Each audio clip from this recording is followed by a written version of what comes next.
មេអ្នកទៅតបានដល់សោវាប្រាក់របស់ពិសេសនៃកម្មវិធីរៀនគម្ពីរជាមួយ Gizmo បានជាពិសេសហ េតុអីព្រោះនេះជាឆ្នាំបង្គ្រប់ថ្ងៃរបស់ពិសេសដែលមានតែម្ដងក្នុងរយៈពេល4ឆ្នាំហើយតើខ្ញុំវាខុសกับពីពិសេសអ្វីសម្រាប់អ្នកថ្ងៃនេះចូលយើងអានឥឡូវនេះអេភេសូចំពុក6ខ1ចែកថាក្មេងរាល់គ្នាអើយចូលស្ដាប់បកបមេដាបេដាខ្លួនក្នុងព្រះអម្ចាស់ត្បិតធ្វើដូច្នោះទើបបានត្រូវ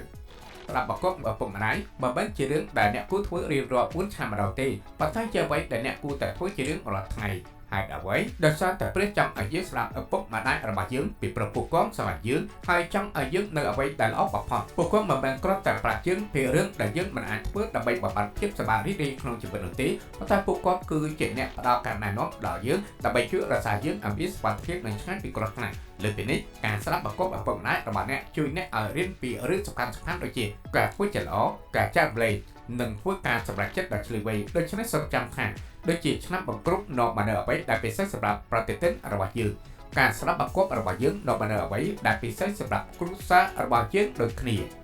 ដើម្បីស្វែងយល់បន្ថែមអំពីសារៈសំខាន់នៃការស្ដាប់បកបឪពុកម្ដាយរបស់អ្នកសូម like និង subscribe Superbook Cambodia ជួបគ្នាពេលក្រោយទៀតណាលាសិនហើយមិនមើល